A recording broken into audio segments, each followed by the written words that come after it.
प्रणाम दोस्तों। स्वागत है आपका मेरे इस YouTube चैनल साहित्य सागर में। मालती जी जोशी की लोकप्रिय कहानियों की श्रृंखला में आज मैं आपके लिए लेकर आई हूँ उनकी एक लोकप्रिय कहानी पिता। पिता नहीं रहे, बाबा, बाबूजी, डैडी, पापा, कुछ भी नहीं। जब भी जिक्र हुआ है सिर्फ पिता ही कहा गया है, पिताजी भी नहीं। शायद उतने सम्मान के वे भी अधिकारी नहीं थे। नानी तो हमेशा बाप ही कहती रही, सुमी का बाप उस घर का सबसे चर्चित और तिरस्कृत मुहावरा था। तो पिता नहीं रहे। उनकी मृत्यु का समाचार ऐसे समय आया जब हम लोग उनके अस्तित्व को करीब करीब भूल ही चुके थे। न चाहते हुए भी मेरे शांत जीवन सागर में कुछ तरंगे, कुछ हिलोरें आ गई। मैं बेवजह उदास हो गई।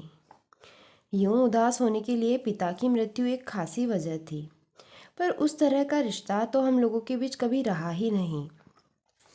मुझे तो उनकी शक्ल तक याद नहीं, फिर भी मन उदास हो गया।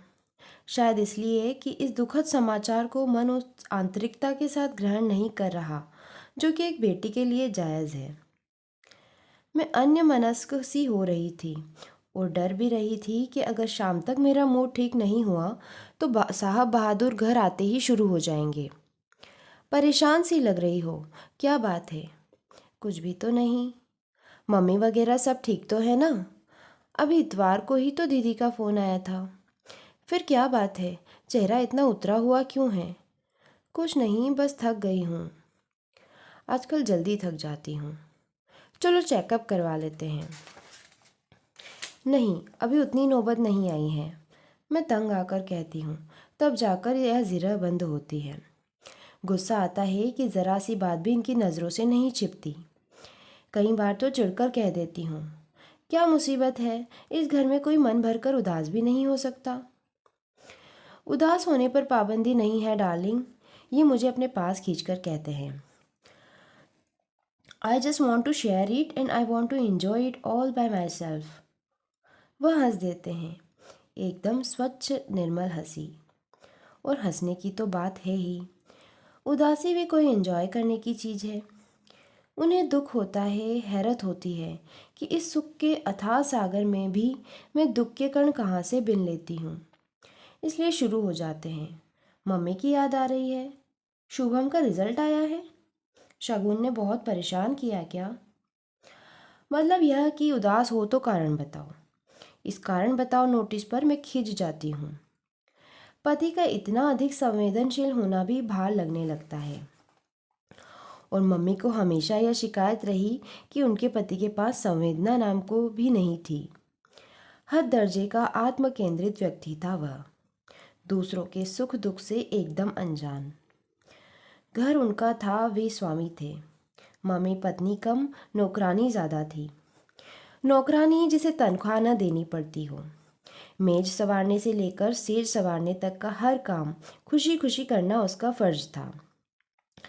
पति के जूते तक उन्हें उतारने होते थे, साफ करने होते थे, जबकि वे खुद पैर की जूती से ज़्यादा कुछ नहीं थी। यह जुमला बराबर उन पर फेंका जाता था, पैर की जूती। जब चाहा पहन लिया, जब चाहा उतार दिया। शेष समय घर के कोने में ही पड़े रहने को अभिशप्त। एमए पीएचडी मेरी माँ कैसे और क्यों यह सब सहन कर गई, सोचकर आश्चर्य होता है। पर सहने की भी एक सीमा होती है। उस सीमा के पार हो जाने के बाद क्षण भर भी उस घर में सांस न ले सकी। अपनी दोनों बेटियों को गोद में उठाकर सीधे नानी के घर आ गई। कुल 8 साल के वैवाहिक जीवन का पटाक्षेप हो गया। उस समय दीदी 5 साल की और मैं महज 2 साल की थी। इसलिए मेरे मन में न पिता की और न पिता के घर की कोई स्मृति बाकी है।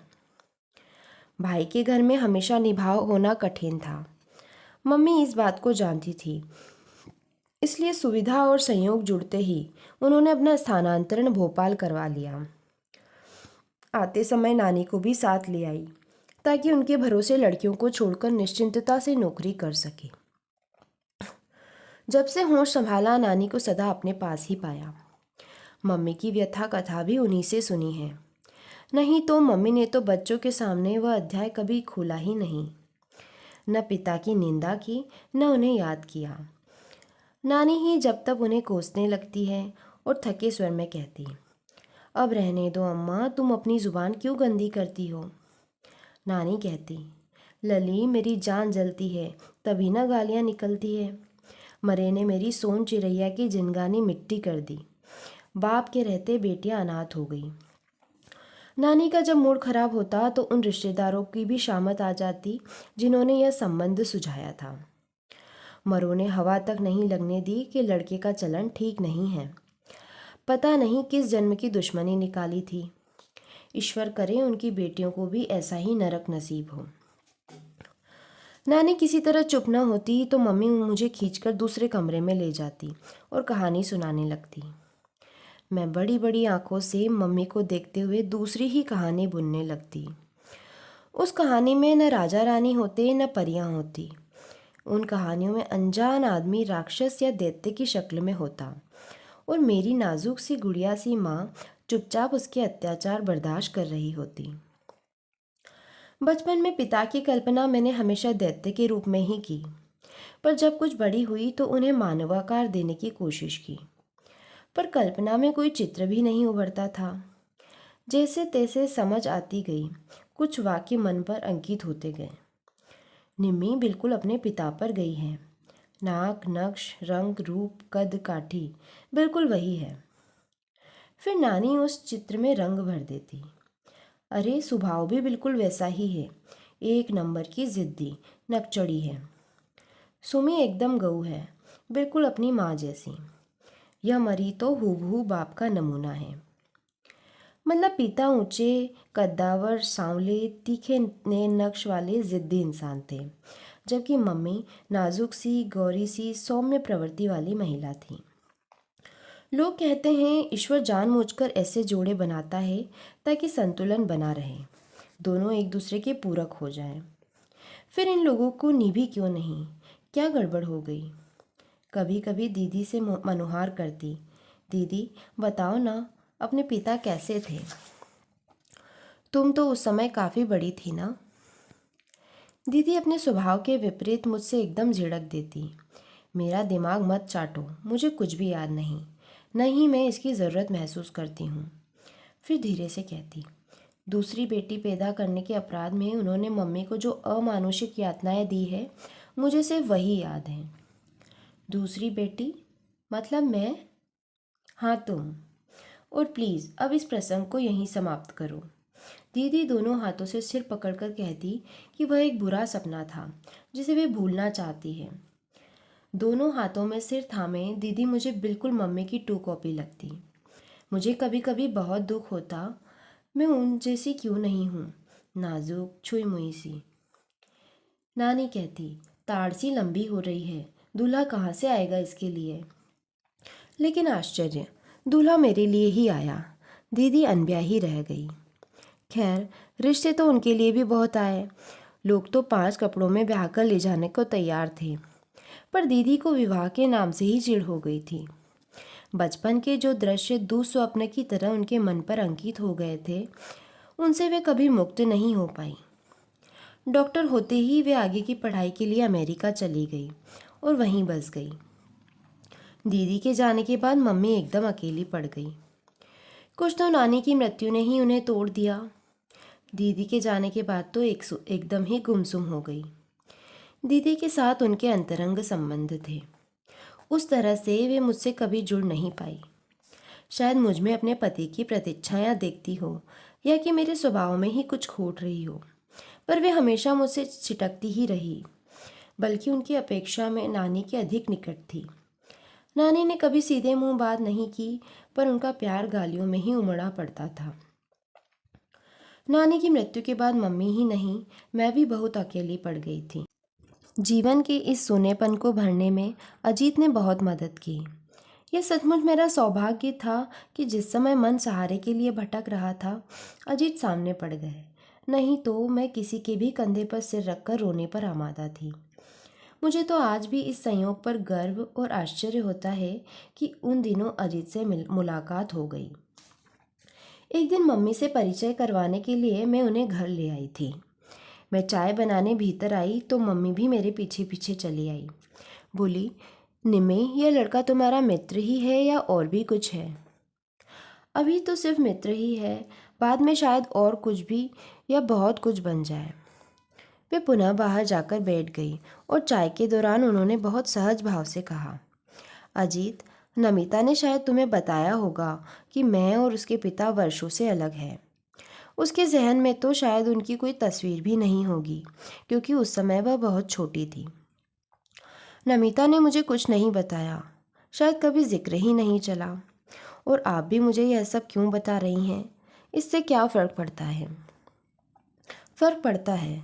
इस तथ्य को जब तुम जान लोगे तब तुम्हें उसे समझने में आसानी होगी। तुम्हें शायद पता नहीं है कि जो बच्चे सिंगल पेरेंट द्वारा पाले जाते हैं थोड़े अलग होते हैं। वे ज़्यादा भावुक, ज़्यादा संवेदनशील, ज़्यादा गुस्सैल या ज़्यादा ज़िद्दी होते हैं। इसलिए अगर नमिता के स्वभाव में तुम्हें कुछ अस्वाभाविक लगे तो ज़रा सब्र से काम लेना, उसकी बैकग्राउंड समझने की कोशिश करना। मम्मी के इस आग्रह को हम दोनों ही समझ नहीं पा रहे थे। सब कुछ बड़ा अप्रासंगिक लग रहा था, पर बाद में उसकी सार्थकता समझ में आई। मम्मी जान गई थी कि यह रिश्ता बहुत दूर तक जाएगा, इसलिए भूमिका बांध रही थी। वैसे ही जैसे ही अजीत की ओर से प्रस्ताव आया, उन्होंने फौरन हाँ कह दी। वे मानसिक रूप से अपने आप को तैयार कर चुकी थी। उन्होंने दीदी की शादी का जिक्र भी नहीं छेड़ा। अजीत के माता पिता से भी उन्होंने कोई बात नहीं छिपाई, बल्कि उनसे कह दिया कि मेरी बेटी का यह पक्ष कमज़ोर है, कृपया इसे लेकर कोई तानाकशी न करे, नहीं तो वह सहन नहीं कर पाएगी। अजीत तो सज्जन हैं ही, उनके माता पिता भी बड़े गंभीर किस्म के हैं। शादी में मेरे पिता की अनुपस्थिति को उन्होंने नज़रअंदाज कर दिया। रिश्तेदारों ने कानाफूसी की भी हो तो पता नहीं, मुझ तक कोई बात नहीं पहुंची। विदा के समय सभी माएँ अपनी बेटियों को सीख देती हैं। मेरी माँ ने भी दी। कहा, निमो, अब अपना स्वभाव को मोल्ड करो, अपनी ज़बान पर काबू करना सीखो। मैं तो औरत थी, फिर भी सहन नहीं कर पाई। अजीत लाख सज्जन हैं पर पुरुष हैं, उसके सब्र की परीक्षा मत लेना। शुभम के जन्म पर मुझसे भी ज़्यादा मम्मी खुश थी। चल, तूने एक बड़ी लड़ाई जीत ली। कैसे? कम से कम बेटी जनने का दोष तो तुझ पर नहीं लगेगा। और मैं भी एक तरह से बरी हो गई, नहीं तो कहने को हो जाता माँ की कोख में भी बेटियां ही थी, बेटी भी इतिहास दोहरा रही है। उस समय मैंने जाना कि इस लांछन का घाव उसके अवचेतन में अभी तक ताज़ा है।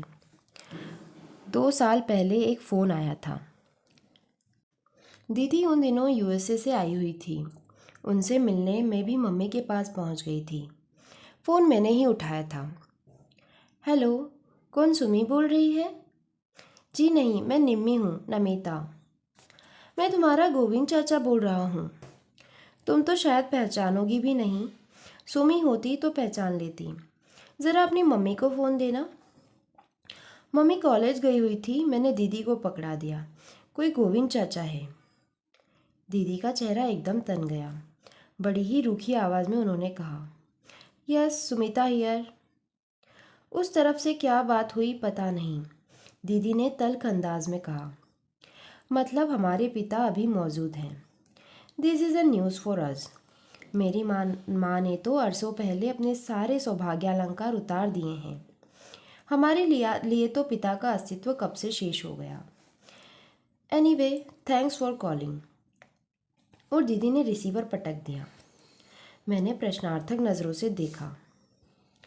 श्रीमान को कैंसर हो गया है, सिरोसिस ऑफ लीवर। इसलिए बीवी की याद आ गई है, क्योंकि बीमारी में सेवा भी चाहिए और पैसा भी। वह जो एक और थी, वह कहाँ गई? एक होती तो रुकती, यहाँ तो अनेक थी। डूबते जहाज पर कौन ठहरता है? मम्मी को बताओगी? बताना तो पड़ेगा, पर एक बात तय है, अगर वे उस आदमी के पास दोबारा गई तो हम दोनों उनसे कभी कोई संबंध नहीं रखेंगे। लेकिन दोबारा फ़ोन आया तो मम्मी क्या मना कर पाएगी? यू आर राइट, मम्मी में वो गट्स नहीं है और वे लोग उनको इमोशनली ब्लैकमेल ज़रूर करेंगे। एक काम करते हैं, मैं उन्हें साल 6 महीने के लिए अपने साथ ले जाती हूँ। मामा की भी अभी खबर लेती हूँ यहाँ का नंबर उन्होंने ही दिया होगा। यहाँ से जाकर पहला काम यही करूँगी कि वहाँ नया नया नंबर ले लूँगी और वह सिर्फ तुम्हारे पास होगा। नहीं तो वे लोग मम्मी को वहाँ से भी चैन में से नहीं रहने देंगे। इसके बाद दीदी ने सांस नहीं ली। दौड़ धूप करके मम्मी का साल भर का वीज़ा बनवाया। वह तो मम्मी से कह रही थी कि नौकरी छोड़ दो, पर मम्मी नहीं मानी। लंबी छुट्टी ले ली। पिछले साल 1 महीने के लिए आई थी। वीज़ा की अवधि बढ़ाकर फिर चली गई। मम्मी के जाने के बाद मैं अकेली पड़ गई हूँ। 8वें दिन फ़ोन पर बात होती है, फिर भी दूरी का एहसास नहीं जाता। 3 लोगों की हमारी छोटी सी दुनिया थी। वे दोनों तो अब भी साथ हैं, मैं ही अलग पड़ गई हूँ। मम्मी से शिकायत करती हूँ तो वे हंस देती हैं। पगली, तुम्हें अब हमारी क्या ज़रूरत है? तुम्हारी तो अब अपनी अलग दुनिया है। तुम्हें तो अब हमारी याद भी नहीं आनी चाहिए। ऐसा भी कहीं होता है? आज सुबह 11 साढ़े 11 के करीब उन्हीं गोविंद चाचा का फिर फ़ोन आया था। इस बार सीधे मेरे पास ही आया था। मम्मी दीदी के पास थी और दीदी का नया पता और नया नंबर सिर्फ मुझे मालूम था। पिछली बार की ही तरह इस बार भी इन्होंने मामा से बात की होगी, वहीं से मेरा पता और नंबर लिया होगा। मैं तुम्हारा गोविंद चाचा बोल रहा हूँ, पहचान रही हो ना? जी, एक खबर देनी थी। कहिए। तुम्हारे पिता नहीं रहे। चाहती तो दीदी वाला जुमला फिर से उछाल देती, पर इच्छा ही नहीं हुई। इस खबर पर कोई भी प्रतिक्रिया व्यक्त करने का मन नहीं हुआ। निमी, सुन रही हो ना? जी, तुम्हारी मम्मी को खबर करनी थी। तुम्हारे मामा जी के पास सुमी का नंबर नहीं था। भाभी शायद वहीं है। मैं खबर कर दूंगी। हफ्ते 6 दिन में दीदी फ़ोन कर ही लेती है, तब बता दूंगी। मुझे नंबर दे देती तो। ऐसी भी क्या जल्दी है? 2 दिन बाद भी पता लगेगा तो क्या फ़र्क पड़ेगा? आप तो जानते हैं, बरसों पहले उन दोनों ने एक दूसरे को अपनी ज़िंदगी से निकाल दिया है। खैर, मैं तो अपना फ़र्ज़ अदा करना चाहता था, आगे तुम्हारी मर्ज़ी। मैं रिसीवर रखने को ही थी कि मैंने तपाक से कहा, आपका फ़र्ज़ क्या यहीं तक सीमित था? मतलब? जिस तत्परता से आपने अपने भाई की बीमारी और अब मृत्यु की खबर पहुंचाई है, उसी तत्परता से कभी हमारी भी खोज खबर ली होती। आपके खानदान की बेटियां थी हम। कभी पता तो लगाया होता कि हम कैसी हैं, कहाँ हैं, पढ़ लिख रही हैं या मामा के घर में खट रही हैं, शादी हो गई है या कुंवारी बैठी है। आप चाचा होते हैं ना हमारे, फिर कभी तो हमारा ख्याल किया होता। सिर्फ ख्याल करने से क्या होता है? कोई संपर्क सूत्र तो हो। और फिर जिसके दम से ये सारे रिश्ते थे, जब उसी ने किनारा कर लिया तो हम तो पराए ही थे। एग्जैक्टली। और अब तो वह महीन सा रिश्ता भी खत्म हो गया है, इसलिए गुड बाय। मैंने रिसीवर इतनी ज़ोर से पटका कि उन्हें पता चल गया होगा कि मेरे मन में कितना आक्रोश है। गुस्से से मेरे आंसू निकल आए थे। जिंदगी भर तो कभी सूद नहीं ली कि ये लोग जीती हैं या मरती हैं, और अब 13वीं का निमंत्रण भेज रहे हैं। गुस्सा सिर्फ उनके ऊपर ही नहीं था, अपने आप पर भी था। उनसे इतनी बात करने की ज़रूरत क्या थी? दीदी ने कितनी ग्रेसफुली उन्हें एक ही बार में निपटा दिया था। मुझ बेवकूफ़ को अपनी भड़ास निकालने का यही मौका मिला।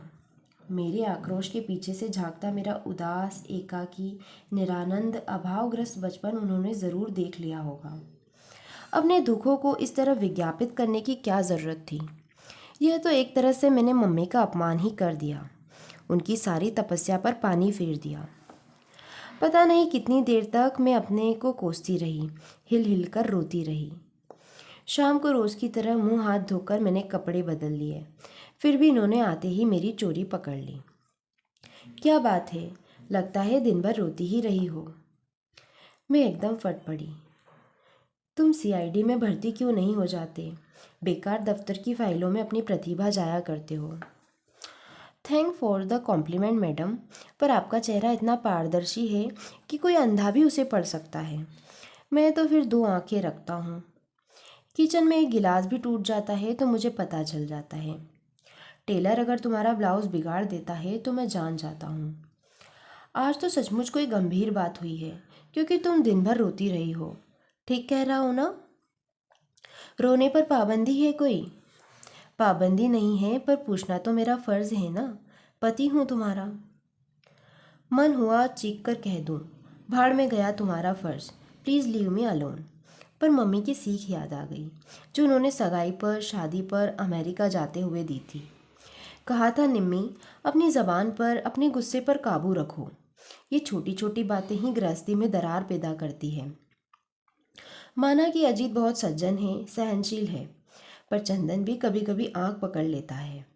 इसलिए कहती हूँ, अपने लिए, अपने बच्चों के लिए थोड़ा जब्त करना सीखो। मम्मी की याद से ही मेरा गुस्सा ठंडा पड़ गया और मैंने सूखी हंसी हंसकर कहा, फ़र्ज़ पूरा हो गया श्रीमान जी, अब थोड़ा चाय नाश्ता हो जाए। सौभाग्य से उसी समय बच्चे भी आए। माहौल एकदम खुशगवार हो गया।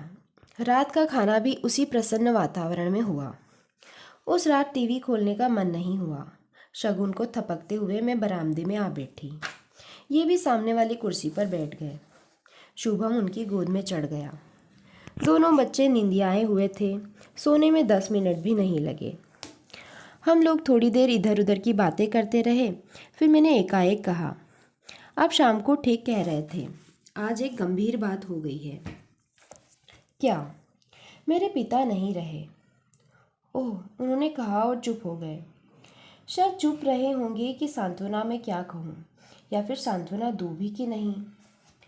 बड़ी देर बाद बोले, तुम्हारी मम्मी ने मना किया था, इसलिए आज तक मैंने कभी उनका जिक्र नहीं छेड़ा, लेकिन आज अगर चाहो तो उनके बारे में बात कर सकती हूँ। मन हल्का हो जाएगा। बात करने को है ही क्या, मैंने कसेले स्वर में कहा। मुझे तो उनकी शक्ल तक याद नहीं। कुल जमा 2 साल की तो थी मैं जब मम्मी ने घर छोड़ा। उसके बाद कभी देखा नहीं, न बस सुना ही सुना, और कुछ सुना उससे आहत ही हुई। फिर भी पिता तो पिता होते हैं, अनजाने अनचाहे उनसे एक तार जुड़ा रहता है।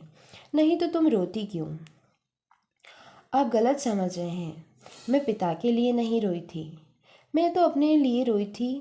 मैं उस प्यार, दुलार, सुकून और सुरक्षा के लिए रोई थी जो हर बच्चे का जायज़ हक होता है, पर वह मुझे नहीं मिला। एक गरीब का बेटा भी अपनी झोपड़ी में सुरक्षित महसूस करता है, अपनों के बीच सिर उठाकर चलता है, क्योंकि उसके सिर पर बाप का साया होता है। हम तो पिता के रहते भी अनाथ थे। मामा की विशाल हवेली में भी अकिंचन, असहाय, बदहाल थे। मामा हमें मजबूरी में पाल रहे थे, पर उनके बच्चों को हम फूटी आंख नहीं भाते थे। हमें अपमानित करने का एक भी मौका वे लोग नहीं छोड़ते थे। हम लोग न अपनी पसंद का पहन ओढ़ सकते थे, न मन भरकर खा पी सकते थे। आज़ादी से हंसने बोलने को भी मनाही थी। मामी की चौकन्नी नज़र हमेशा घूरती रहती थी। उनकी ज़बान तो एकदम जहर बुझी थी। वे हमें कभी नहीं भूलने देती थी कि हम तीनों उनके टुकड़ों पर पल रहे हैं। दीदी तो फिर भी समझदार थी, पर मैं अक्सर ज़िद पर आ जाती। तब वे हाथ नचा नचा कर कहती, बाप के घर से क्या बांध कर लाई थी जो मांग रही हो? मम्मी कुछ कहने जाती तो तांडव शुरू कर देती। सबको सुनाकर कहती, ऐसा स्वभाव था तभी तो ससुराल में नहीं रही, अब यहाँ हमारी छाती पर मूंग दलने आ गई है महारानी। मेरे बच्चों का मुंह का कोर छिन गया। यूँ तो मम्मी कॉलेज में नौकरी कर रही थी, मामा को अपने हिस्से का खर्च भी दे रही थी, पर मामी को संतोष नहीं था। उन्हें तो हमारी उपस्थिति ही खटकती थी। नानी एक ही शहर में दूसरा घर लेने की इजाज़त भी नहीं दे रही थी। हार कर मम्मी ने बड़ी मुश्किल से अपना ट्रांसफ़र भोपाल करवा लिया। लड़कियों का साथ था, इसलिए बेटे का महल छोड़कर नानी भी हमारे साथ आ गई और आखिरी दम तक यहीं रही, लेकिन अपना खर्च बराबर बेटे से लेती रही। कहती, अब आखिरी समय में बेटी की कमाई क्यों खाऊं? उनकी इस बात के पीछे रस्मों रिवाज थे या बेटी की मदद की आकांक्षा, कौन जाने। नानी ना होती तो हम लोगों का पता नहीं क्या हाल होता। मैं उन्हें बड़े मनोयोग से अपने बचपन की कहानी सुना रही थी। एकाएक पता नहीं कितनी सारी बातें याद आ गई थी।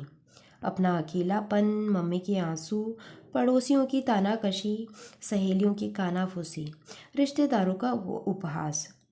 यह भी याद आया कि भोपाल आने के बाद मम्मी ने जब अपने सुहाग चिन्ह उतार दिए थे तो हम लोग कितना सहम गए थे। उनका रूप देखकर नानी तो एकदम बिदक गई थी। मम्मी ने शांत भाव से कहा था, अम्मा, लोग तरह तरह के सवाल पूछते हैं, किस किस को अपना इतिहास सुनाऊं फिर। लड़कियां भी परेशान होती है। वैसे भी ये चीज़ें मेरे सौभाग्य की नहीं, दुर्भाग्य की ही प्रतीक है। करवा चौथ या तीज पर भी मम्मी व्रत नहीं रखती थी। नानी को उन्होंने समझा दिया था, अम्मा, मैं तो एक जन्म में ही भरपाई हूँ। जन्म जन्मांतर के लिए ऐसे पति की कामना तो मैं बिल्कुल ही नहीं कर सकती। बेतरतीब से सारी बातें जैसे जैसे याद आ रही थी। मैं सुना रही थी। वर्षों से मन में संचित गुबार लावे की तरह बह निकला था। बिल्कुल रीत जाने के बाद मैं निस्पंद सी कब तक बैठी रही मुझे पता नहीं। कब उन्होंने शुभम को सुलाया, कब शगुन को मेरी गोद से उठा लिया, कब वे उठकर चले गए मालूम नहीं पड़ा। हाथ मुंह धोकर जब मैं बेडरूम में पहुंची तो देखा, एक बाह पर शुभम और एक बाह पर शगुन को लिए वे सो रहे हैं। दोनों बच्चों ने अपनी बाहें पापा के गले में डाली हुई थी। नींद में भी दोनों बच्चे एकदम संतुष्ट और आश्वस्त लग रहे थे। मैं निर्निमेष उन्हें देखती रही। क्षण भर के लिए अपने ही बच्चों से मुझे ईर्ष्या हो आई। विधाता ने मुझे इस सुख से वंचित क्यों रखा। फिर से मन में जैसे एक भट्टी सी सुलगने को हुई, पर मैंने जब्त कर लिया। मुझे अपने आप पर शर्म आने लगी। छी, कोई अपने बच्चों से भी जलता है कभी। सो गए क्या? मैंने होले से पुकारा। वे आँख खोलकर मुस्कुराए। मैं तो नहीं सोया, पर मेरे ये दोनों हाथ सो गए हैं। ज़रा मदद करोगी? मैंने बच्चों को अलग करना चाहा तो उन्होंने पापा को और कसकर पकड़ लिया। नींद में भी वे अपनी पकड़ ढीली नहीं करना चाहते थे। मैंने अजीत के दोनों हाथ बच्चों के सिर पर रखकर कहा, आज मुझे एक वचन दोगे प्लीज़? क्या? मैं चाहे कितनी ही गलतियां करूं, पर उसकी सज़ा तुम मेरे बच्चों को मत देना। अगर बर्दाश्त से बाहर हो जाए तो मुझे छोड़ देना, पर इन बच्चों पर अपना हाथ हमेशा बनाए रखना। प्रॉमिस? प्रॉमिस, उन्होंने कहा और मुझे भी अपनी बाहों में भर लिया। तो दोस्तों, कहानी को यहीं विराम देती हूँ। आपको कहानी कैसी लगी मुझे कमेंट बॉक्स में लिखकर ज़रूर भेजना। आपके प्यार के लिए बहुत बहुत धन्यवाद।